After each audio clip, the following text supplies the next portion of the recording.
Hello everyone, and welcome back to our third edition of Stories for the Season. We are very excited to once again be partnering with NUCAT and State Street Theater to give you these readings of the season. This year, our theme, if you couldn't tell, is snow and snowstorms.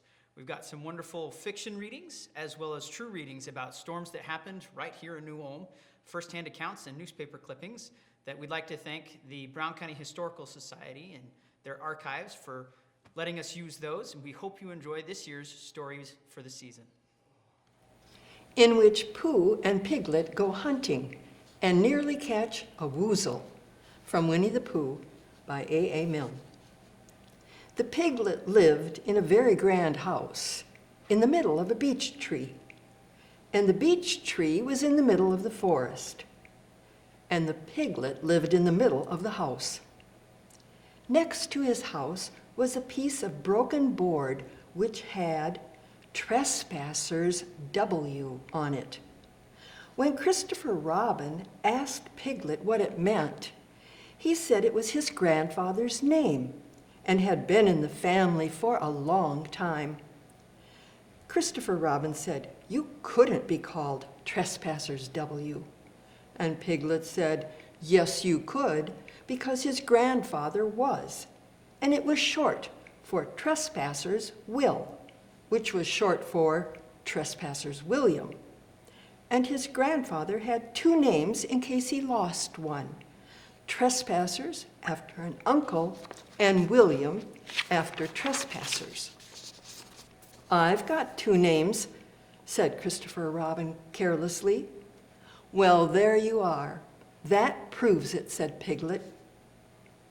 One fine winter's day, when Piglet was brushing away the snow in front of his house, he happened to look up, and there was Winnie the Pooh.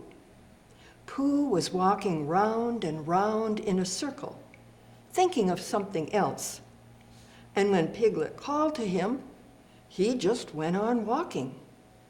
"Hello," said Piglet. "What are you doing?" "Hunting," said Pooh. "Hunting what?" "Tracking something," said Winnie the Pooh very mysteriously. "Tracking what?" said Piglet, coming closer. "That's just what I ask myself. I ask myself, what? What do you think you'll answer?" "I shall have to wait until I catch up with it," said Winnie the Pooh. "Now look there." He pointed to the ground in front of him. "What do you see there?" "Tracks," said Piglet. "Paw marks." He gave a little squeak of excitement. "Oh, Pooh, do you think it's a woozle?" "It may be," said Pooh. "Sometimes it is, and sometimes it isn't. You never can tell with paw marks." With these few words he went on tracking, and Piglet, after watching him for a minute or two, ran after him. Winnie the Pooh had come to a sudden stop and was bending over the tracks in a puzzled sort of way. "What's the matter?" asked Piglet. "It's a very funny thing," said Bear, "but there seem to be two animals now. This, whatever it was, has been joined by another, whatever it is, and the two of them are now proceeding in company. Would you mind coming with me, Piglet, in case they turn out to be hostile animals?" Piglet scratched his ear in a nice sort of way and said he had nothing to do until Friday and would be delighted to come, in case it really was a woozle.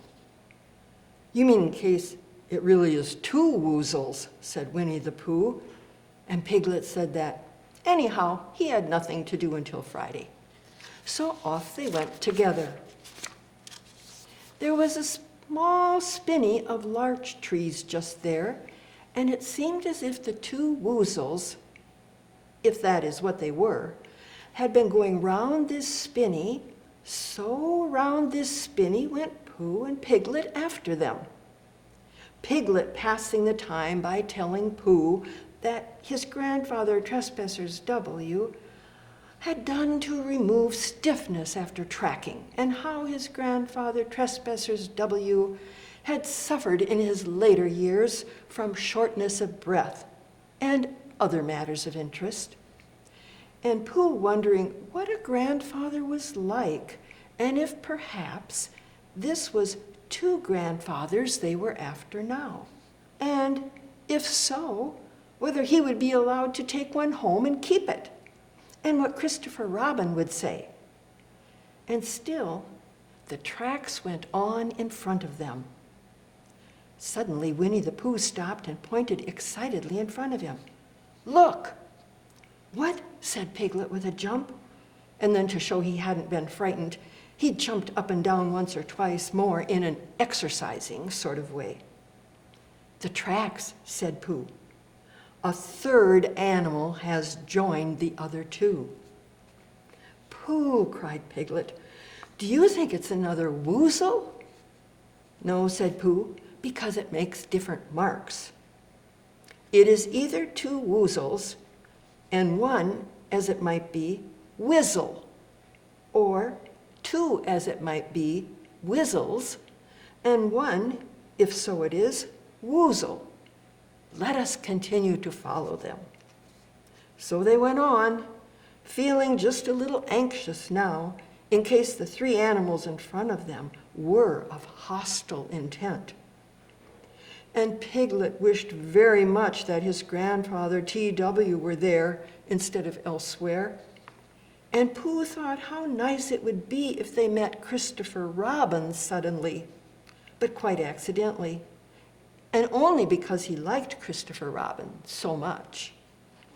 And then, all of a sudden, Winnie the Pooh stopped again and licked the tip of his nose in a cooling manner, for he was feeling more hot and anxious than ever in his life before. There were 4 animals in front of them. Do you see, Piglet? Look at their tracks. 3, as it were, woozles, and 1, as it was, whizzle. Another woozle had joined them. And so it seemed there were the tracks, crossing over each other here, getting muddled up with each other there, but quite plainly every now and then the tracks of 4 sets of paws. "I think," said Piglet, then he licked the tip of his nose too, and found that it brought very little comfort. "I think that I've just remembered something. I've just remembered something that I forgot to do yesterday and shan't be able to do tomorrow. So I suppose I really ought to go back and do it now." "We'll do it this afternoon, and I'll come with you," said Pooh.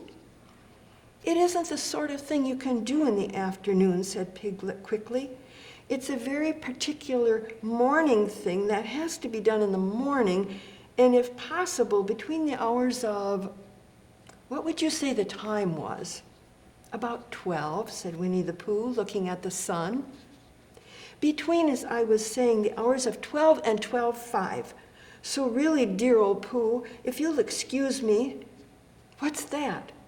Pooh looked up at the sky, and then he heard the whistle again. He looked up into the branches of a big oak tree, and then he saw a friend of his. "It's Christopher Robin," he said. Then you'll be all right," said Piglet. "You'll be quite safe with him. Goodbye," and he trotted off home as quickly as he could, very glad to be out of all danger again. Christopher Robin came slowly down his tree. "Silly old bear," he said, "what were you doing?